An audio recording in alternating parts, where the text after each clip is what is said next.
Komnas Perempuan mencatat ada 406.178 kasus kekerasan terhadap perempuan yang dilaporkan dan ditangani selama tahun 2018.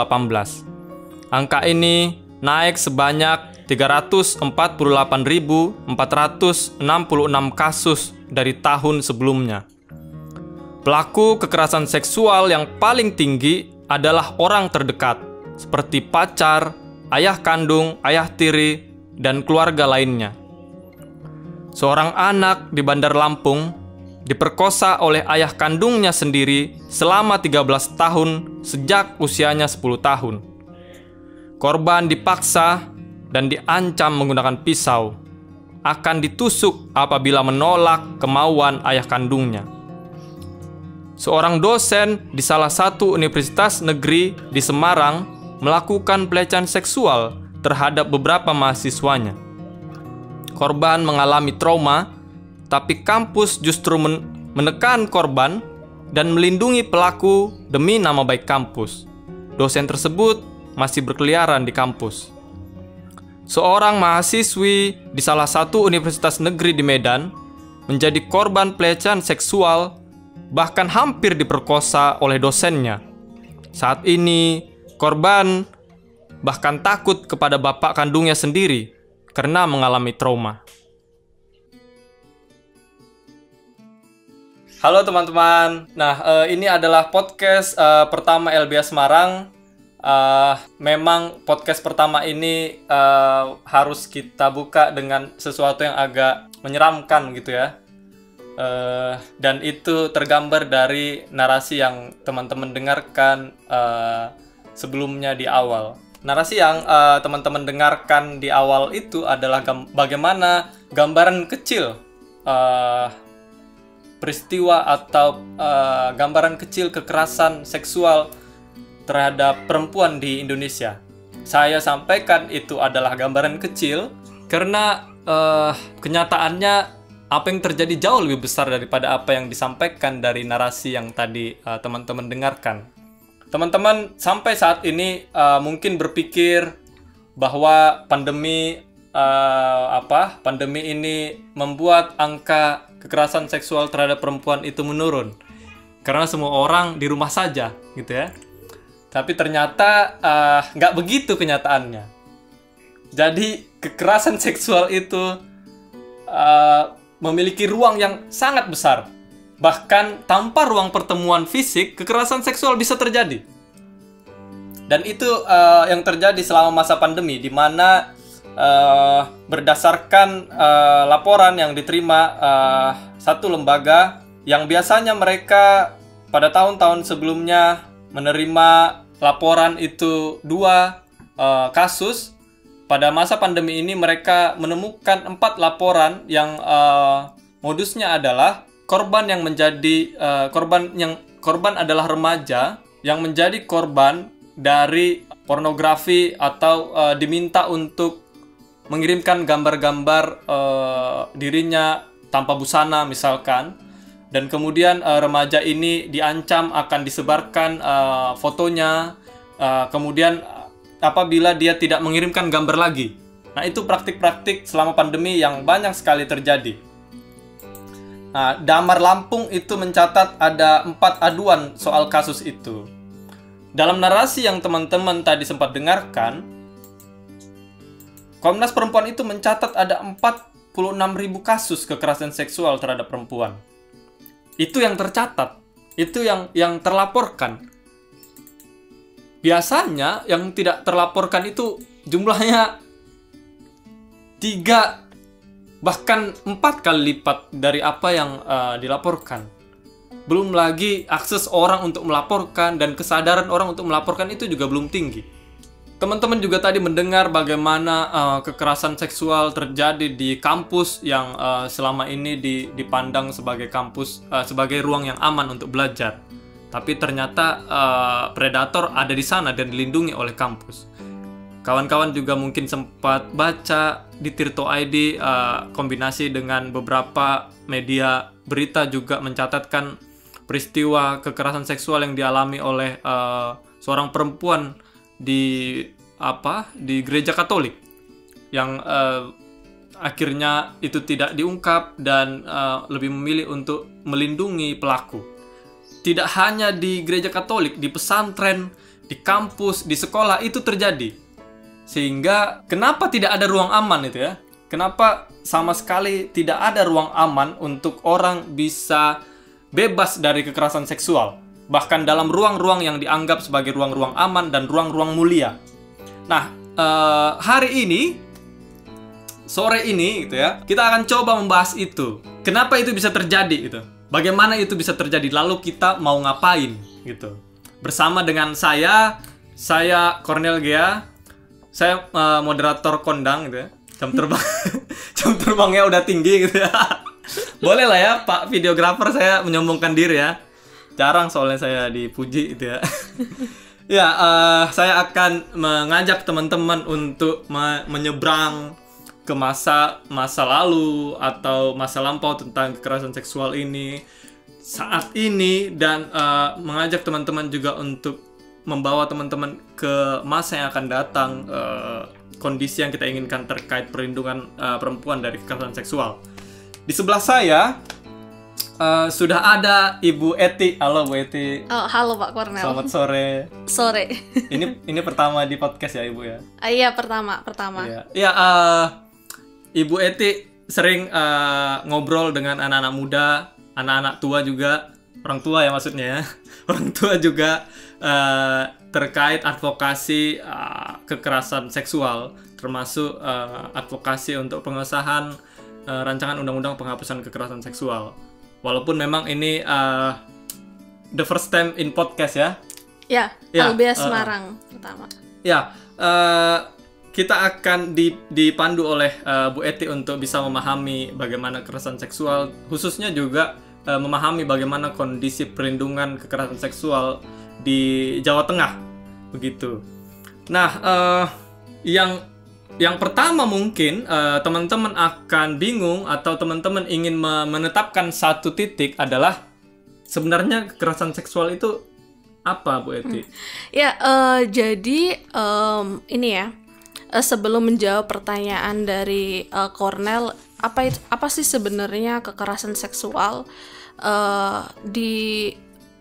Merespon pernyataan Bung Cornel di awal tadi, yang menyatakan bahwa selama pandemi ini ternyata tingkat atau pengaduan terkait kekerasan seksual itu naik. Nah, hal tersebut terjadi juga di LBH Semarang. Misalnya sejak pertengahan Februari sampai awal Juli 2020, LBH Semarang menerima laporan atau pengaduan terkait kekerasan seksual itu ada 10 kasus. Dari 10 kasus itu bentuknya macam-macam. Kalau tadi Bung Cornel menyampaikan pengiriman konten video pribadi itu cukup tinggi, ternyata hal itu terjadi juga di LBH Semarang. Jadi dari 10 kasus pengaduan, 6 diantaranya adalah revenge porn. Atau mungkin nanti kita bahas lebih detail ya apa itu revenge porn. Tapi di awal ini yang paling penting adalah saya ingin memberikan gambaran bahwa konteks tindakan kekerasan seksual itu naik di mana-mana. Itu berdasarkan data yang nyata ya.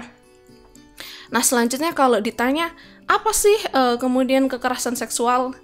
Nah, kekerasan seksual itu adalah setiap perbuatan yang menghina, kemudian merendahkan ataupun menyerang seseorang, di mana hal tersebut, apa yang diserang itu bisa macam-macam. Satu, bisa fisiknya, kemudian hasrat seksual seseorang, ataupun fungsi reproduksi dari seseorang.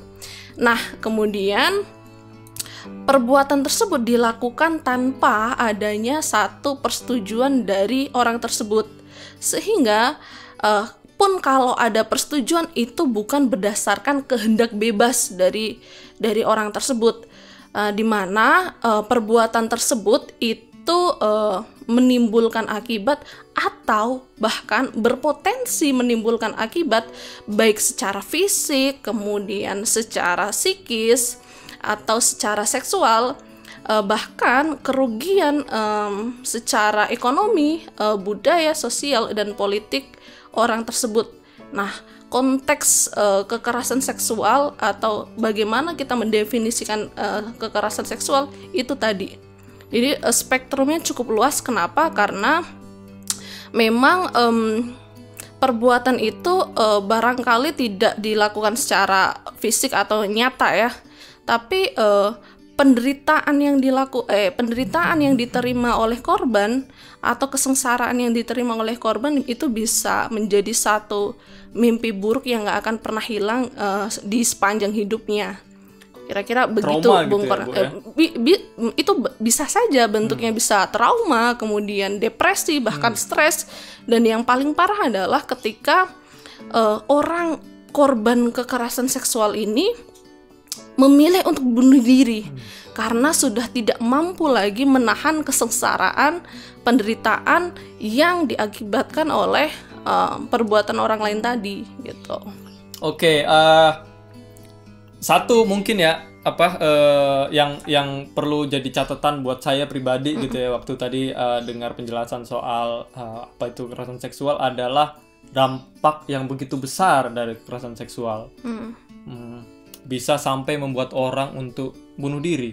Yes, betul. Gitu. Jadi ada begitu besar dampak dari kekerasan seksual ini. Nah, kita mau juga lanjut ke satu yang sering mungkin ditanyain orang tuh.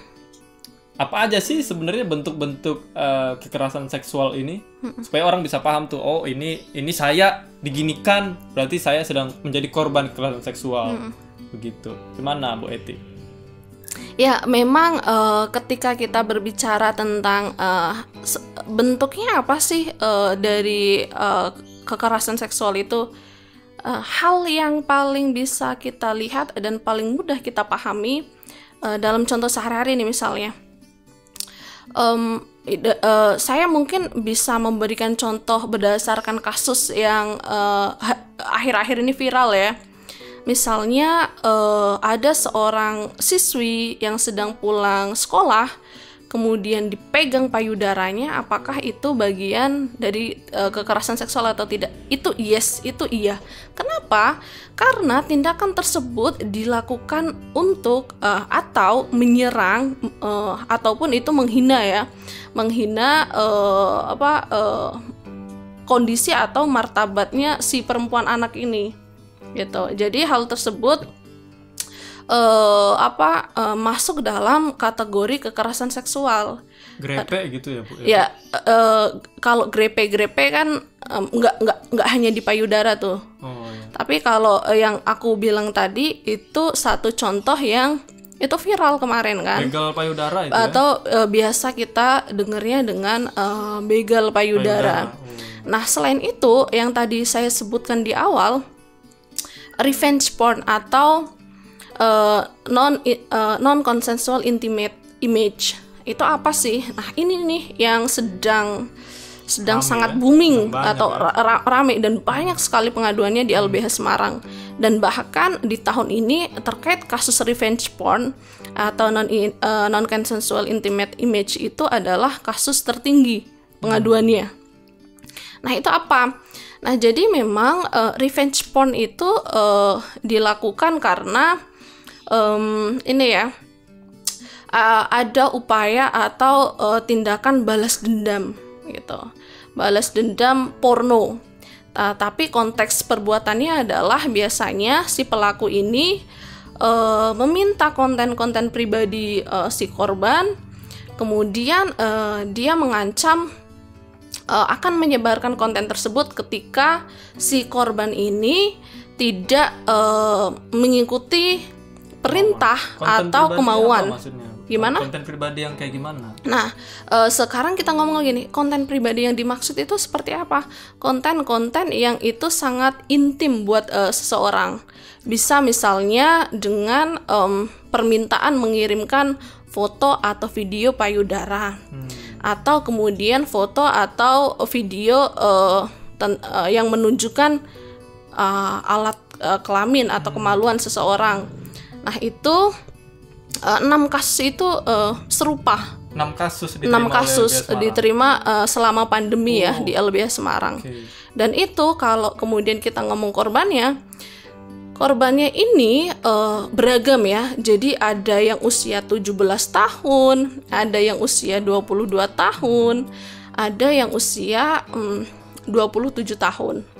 Gitu. Hampir semua golongan umur ya. Iya. Nah itu makanya kemudian korban dari kekerasan seksual itu tidak hanya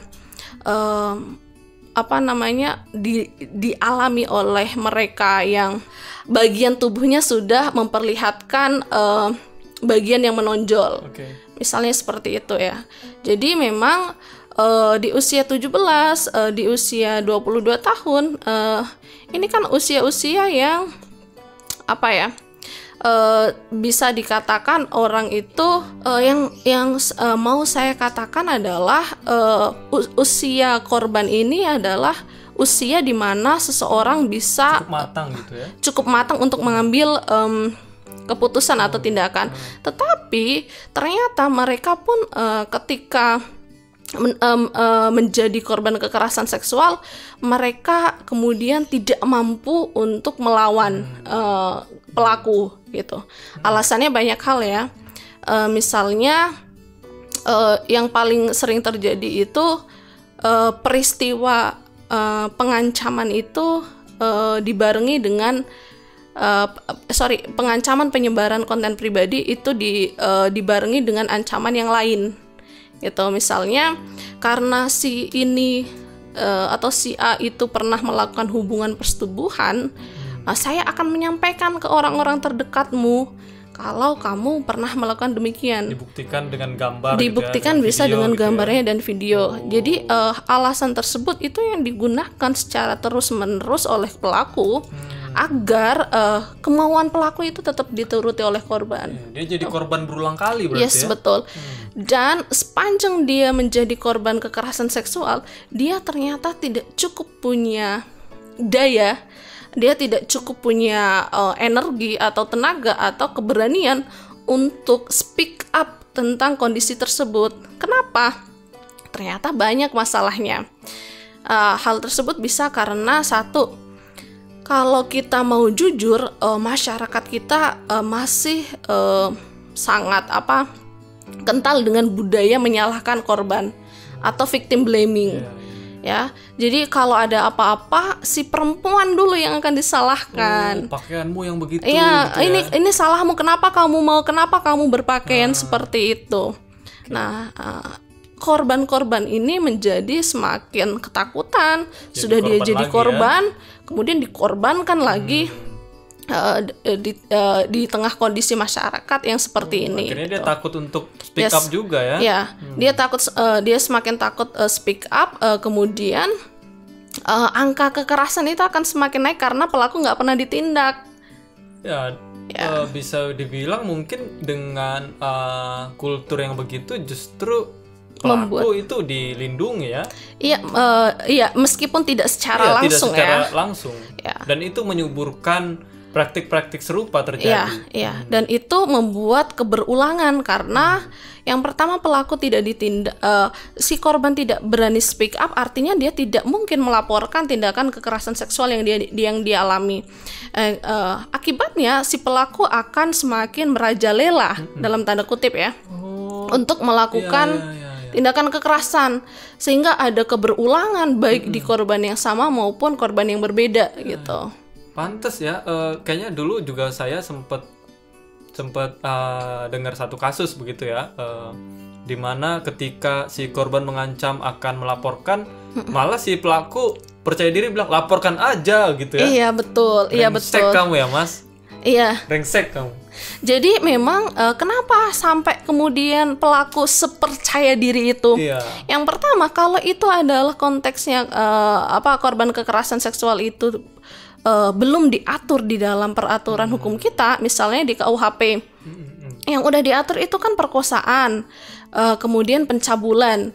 Nah, revenge porn itu pun tidak diatur secara spesifik ya di dalam peraturan perundang-undangan yang ada. Undang-undang tersebut baik KUHP, undang-undang ITE ataupun yang lainnya itu tidak ada yang ngomong tentang Kondisi korban. gimana sih harus berperilaku kepada korban.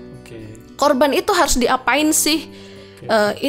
Itu nggak pernah. Padahal yang tadi saya bilang di awal, korban kekerasan seksual itu ketika dia sekali aja menjadi korban, itu lukanya nggak akan pernah hilang gitu. Ya itu, jadi saya ingat satu kawan saya dulu waktu SMP di kampung saya lampu jalan itu nggak kayak di Pulau Jawa ini 10 km bisa baru ada lampu jalan. Jadi jalanan itu sangat gelap. Satu malam kami pulang les, agak jalan kaki cukup jauh. Satu kawan perempuan saya yang jalan di pinggir jalan itu kena begal payudara. Yes. Sampai saat ini, sepaham yang saya tahu, dia masih trauma untuk berjalan malam di gelap-gelap. Yes. Iya betul. Itu, ada nggak tindakan yang diperlakukan untuk pelaku? Nggak ada, karena dia juga nggak.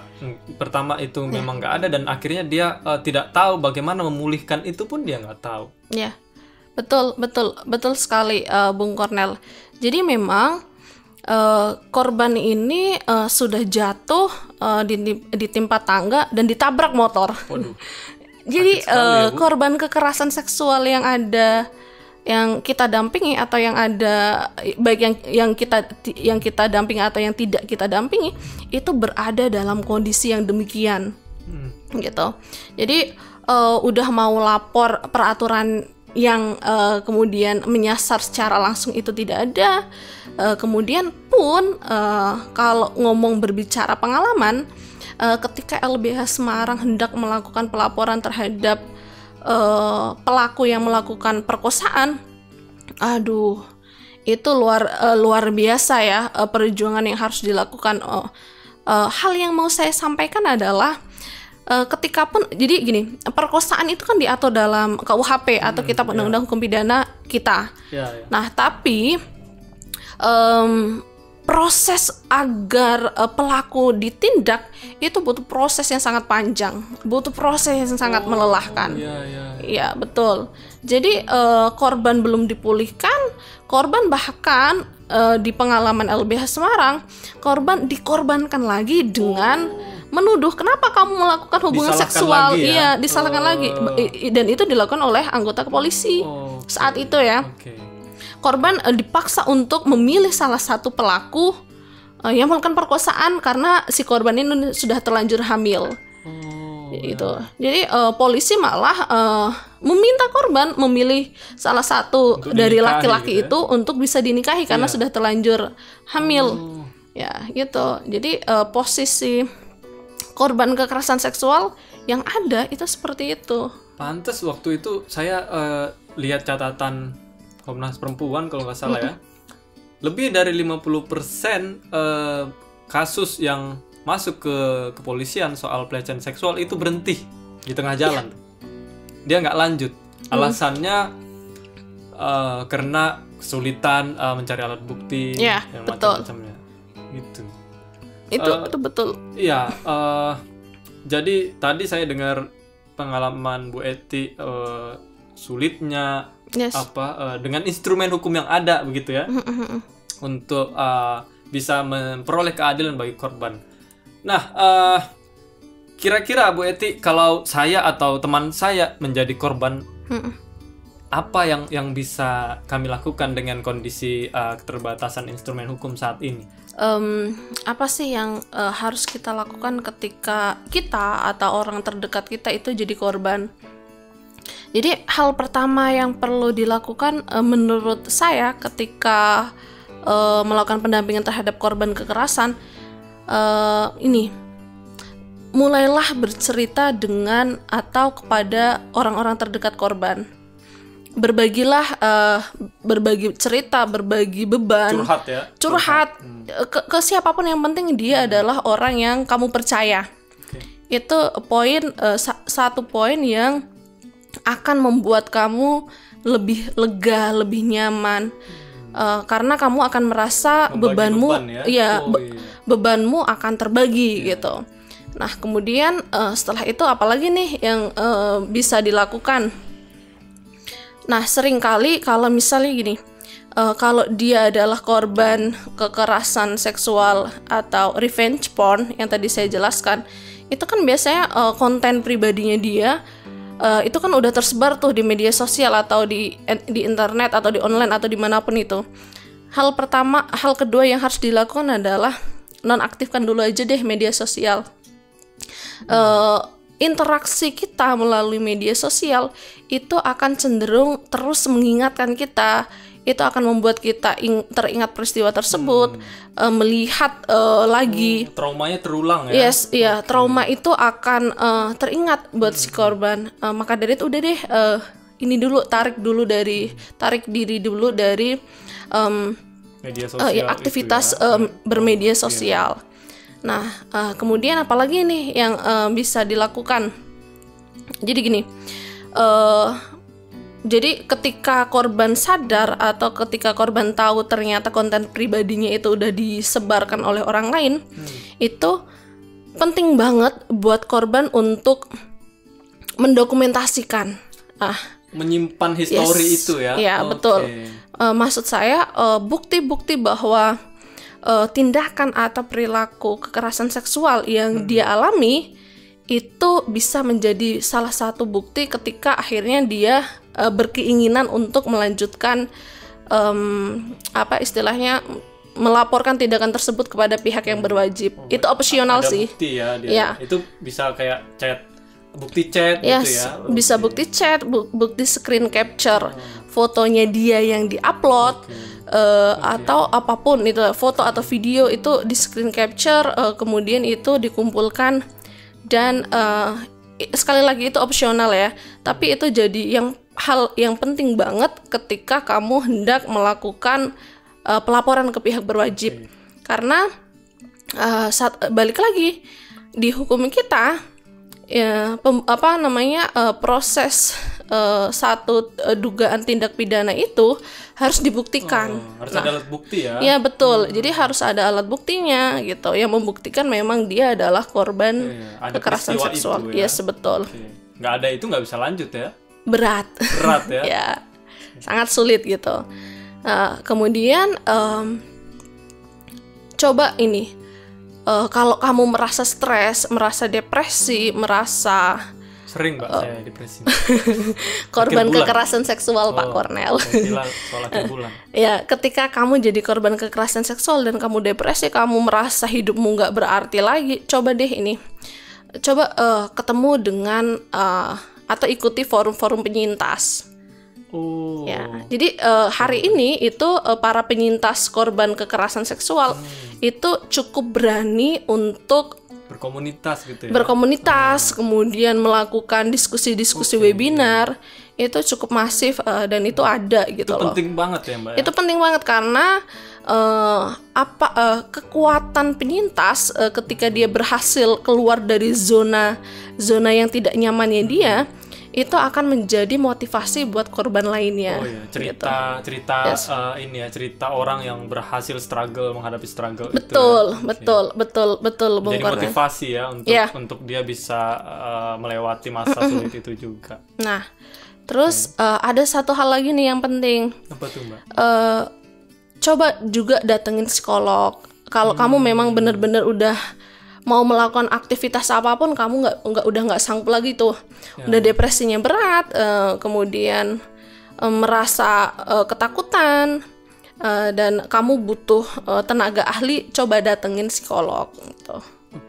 Dan ini satu lagi Bung, karena kalau kita datang ke psikolog dan dia mengeluarkan resume terhadap kondisinya si korban, resume itu juga akan visum et scatum atau hanya sebatas rekomendasi dari psikolog, itu akan digunakan juga sebagai alat bukti di kepolisian gitu. Berdasarkan pengalaman LWH, ketika kita buat LP, resume itu yang dijadikan rujukan sama polisi untuk menilai kerugian yang dialami oleh korban.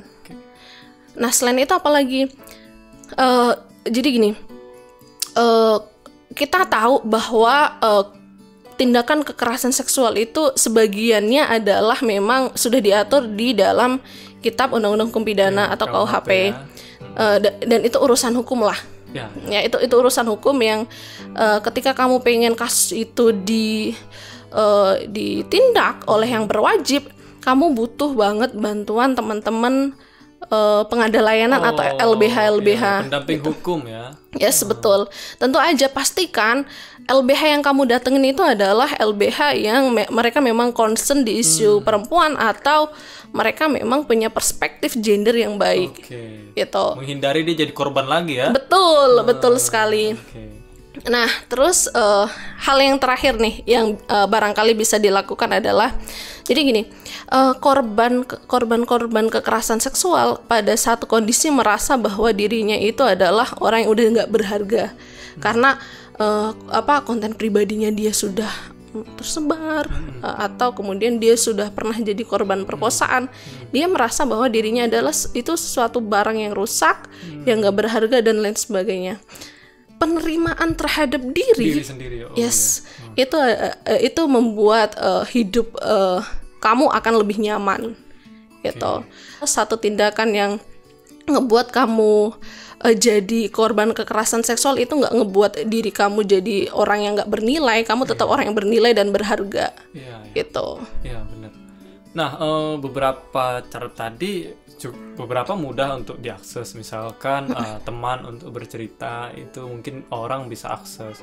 Nah, untuk komunitas tuh kira-kira komunitas apa aja ya Mbak? Pernah tahu nggak ada komunitas di Jawa Tengah atau di Kota Semarang yang penyintas, isinya adalah penyintas? Iya, jadi memang penyintas itu kalau di Semarang sependek yang saya tahu itu ada namanya support group Sekartaji.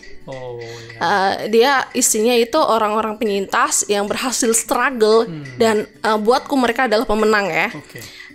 Mereka menang karena mereka berhasil melalui fase kehidupan mengerikan di hidupnya itu. Gitu. Dan itu mereka aktif berdiskusi, aktif beraktivitas, dan mereka pasti akan sangat senang untuk bertukar pikiran, bercerita bersama dengan korban lainnya. Nah, terus ada lagi tuh Mbak, yang ketiga tuh soal ahli psikolog dan pendampingan hukum.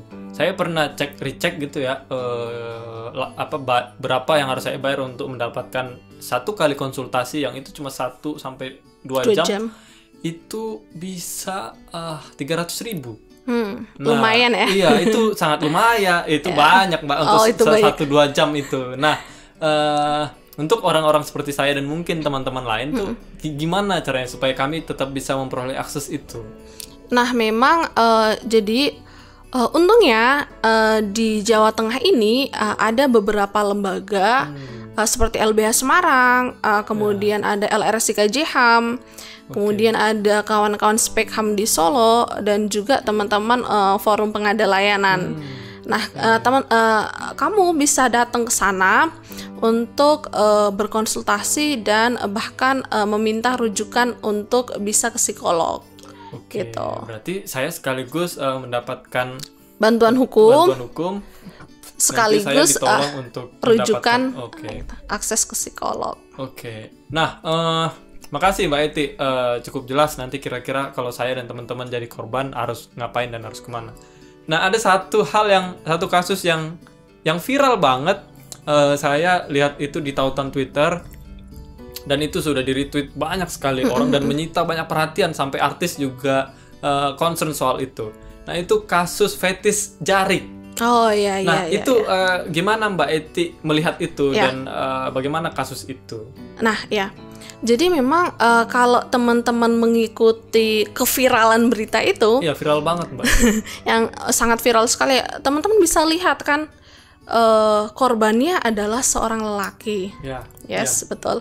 Dan update terakhir, kita tahu bahwa polisi akhirnya menggunakan undang-undang ITE karena yang dipakai yang digunakan adalah ITE karena polisi menyatakan sulit sekali membuat cantolan hukum di dalam hukum positif yang ada hari ini. terbatas banget. Terbatas banget hukumnya. nih. Polisi juga ngakuin itu. Ngakuin itu kalau di dalam berita-berita yang saya baca ya. Oke. Gitu. Jadi aku bahas sedikit lagi aja, Bung Kornel. Jadi kalau dalam KUHP tentang kekerasan seksual misalnya di perkosaan. Nah, perkosaan yang diatur di dalam KUHP itu harus ada penetrasi. Jadi harus masuk ya. Iya. Kelamin pria alat harus masuk kelamin ke laki-laki wanita, itu ya? harus masuk, harus ada penetrasi dulu. Nah, itu yang baru bisa dikatakan perkosaan. Bangsat. Nah, gimana sama kamu mau jadi belum ada penetrasi. Tapi faktanya ketika kamu itu jadi korbannya, meskipun belum ada penetrasi, kamu dikatakan itu nggak bisa masuk di dalam hukumnya. Kamu mau nggak seperti itu? Nggak mau lah, Mbak. Nggak mau dong. Ya itu. Saya obrak-abrik itu kepolisian itu. Ya itu faktanya KUHP kita hanya membatasi di dalam tindakan yang demikian. Jadi saya udah ditelanjangi, saya udah digrepe semua segala macamnya, tapi saya tidak dikena penetrasi, itu saya nggak sedang diperkosa. Tidak. Tapi yang pasal yang bisa digunakan mungkin misalnya bisa dikenakan pasal pencabulan. Tapi perkosaan itu tidak masuk definisinya dalam KUHP, tindakan yang tadi Bung Kornel sampaikan. Nah, kemudian ada peraturan lain nih yang juga mengatur tentang kekerasan seksual. Itu namanya Undang-Undang Penghapusan Kekerasan dalam Rumah Tangga atau Undang-Undang PKDRT. Ya? Okay. Nah, sayangnya Undang-Undang PKDRT ini hanya membatasi pada adanya satu hubungan perkawinan. Istri, ya? Okay. Harus ada harus menikah dulu. Jadi peristiwa kekerasan seksual itu kalau dia belum dalam ikatan perkawinan itu nggak bisa pakai undang-undang ini. Itu nggak bisa ya? Nggak bisa pakai undang-undang PKDRT. Okay. Nah, kemudian tadi kita udah ngobrol panjang lebar nih tentang kondisi yang dialami korban, kemudian fakta-fakta hukum atau aturan hukum yang ada. Nah, sebenarnya hari ini yang juga sedang kita dorong bersama, barangkali kawan-kawan juga tahu tentang rancangan undang-undang penghapusan kekerasan seksual. Ya, jadi kalau tadi kita bilang bahwa undang-undang PKDRT itu membatasi hanya pada relasi perkawinan, kemudian di KUHP perkosaan itu harus ada penetrasi, di undang-undang penghapusan kekerasan seksual itu nggak hanya membatasi hal itu. Lebih luas ya. Konteksnya tindakan kekerasan seksual yang dimaksud di dalam undang-undang penghapusan kekerasan seksual itu konteksnya lebih luas. Gitu. Ya. Jadi selain dia ngomong konteks perlindungan bagi penindakan terhadap pelaku, rancangan undang-undang penghapusan kekerasan seksual ini juga ngomong untuk pemulihan korban. Oke, dia juga melihat korban ya. Yes, betul. Mencoba mencari tahu kebutuhan dan memenuhi kebutuhan korban itu. Iya, betul. Itu di undang-undang rancangan undang-undang penghapusan kekerasan seksual. Tapi ada tapinya nih, ada masalahnya. Undang-undang ini kan udah sangat lama sekali didorong oleh teman-teman. Paling nggak sejak 2005 sampai hari ini. Nah, itu belum juga disahkan. Malah dicabut dari prolegnas prioritas. Ya, meskipun RUPK kita sebutnya rancangan undang-undang penghapusan kekerasan seksual itu masuk dalam prolegnas 2019-2024, tapi 2019 sampai 2020 itu juga nggak kunjung disahkan. Malah di tahun 2020 ini kita dikagetkan karena RUU ini dicoret dicoret dari prolegnas prioritas tahun 2020.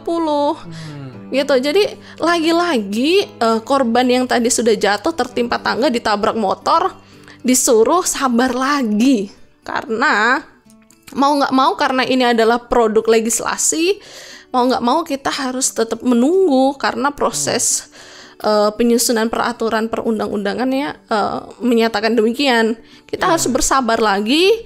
Saya nggak bisa sabar tapi Mbak. Kamu ya bapak-bapak DPR ya, jangan tunggu sampai anakmu jadi korban baru kamu tahu tuh. Nah, ya betul Bung Kornel yang tadi kalau kita ngebahas contoh-contohnya, itu kan tadi ada perempuan usia 17 tahun di LBH Semarang yang korban KDRT itu ibu-ibu usia 51 tahun. Dan tadi pakai contoh kasusnya si fetis jarik, itu laki-laki semua korbannya kan? Iya, berarti laki-laki juga dilindungi oleh RUU ini ya? Iya, betul. Nah, artinya sebenarnya yang mau saya katakan adalah tindakan kekerasan seksual itu bisa diterima dan potensial diterima oleh siapapun. Bisa menimpa siapapun tanpa memandang pakaianmu seperti apa, agamamu apa. Biarpun saya pakai celana pendek atau yang pakai tutupan juga bisa jadi korban. Iya, betul. Iya, betul banget gitu. Jadi nggak mandang usiamu, nggak mandang umurmu, nggak mandang apa agamamu, apa sukumu. Ya kalau pelaku ya udah pengen kayak gitu ya udah gitu. Ya berarti ya semua bisa jadi korban. Yes, bukan betul. cuma perempuan. Ya. Abang-abang, akang-akang, om-om juga bahkan bisa tuh jadi korban. Betul. Oke. Ya. Terima kasih Bu Eti, Mbak Eti untuk obrolan yang cukup padat sore hari ini. Saya dan mungkin saya yakin teman-teman di luar sana juga tercerahkan dan juga bisa melihat kita ini butuh banget RUU PKS. Ya. Butuh banget untuk bisa melindungi saya, melindungi anak-anak kalian, melindungi kalian, melindungi Mbak Eti, melindungi keluarga kita, menciptakan satu ruang belajar yang aman di sekolah, menciptakan satu ruang belajar yang aman atau satu ruang ibadah yang aman dalam gereja, dalam banyak ruang-ruang agama lainnya. Sehingga instrumen hukum yang saat ini ada, bahkan kepolisian juga sudah mengakui itu sangat terbatas. Sehingga kita butuh banget ya itu RUU PKS. Nah, terakhir Mbak Eti, saya minta satu penutup atau closing statement dari Mbak Eti. Mau itu harapan atau tanggapan terhadap kondisi saat ini. Silakan Bu Eti. Ya, jadi gini. Tadi di awal Bung Kornel masuk pada video podcast ini, Bung Kornel menyampaikan angka yang sangat begitu besar. Kemudian ditambah dengan beberapa angka yang itu juga terkait kasus kekerasan seksual. Angka yang muncul, angka yang kelihatan itu adalah semacam fenomena gunung es. Yang nampak di atas itu belum sebanding dengan mereka yang tidak mau melapor. Yang di bawah itu lebih gede. Yes, yang di bawah itu jauh lebih besar, kemungkinan sangat lebih besar ya. Kemudian data korban kekerasan seksual itu sudah ada di mana-mana.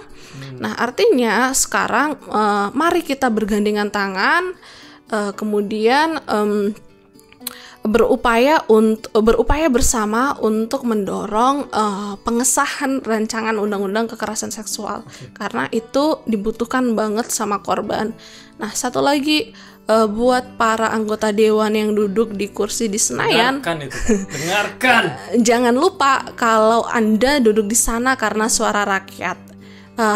Rakyat yang telah memilih Anda sedang dalam kondisi menderita dan kesakitan, karena tidak ada aturan yang membatasi atau membatasi perilaku pelaku kekerasan seksual. Jadi keberulangan itu akan tetap terus terjadi, mau sampai kapan gitu.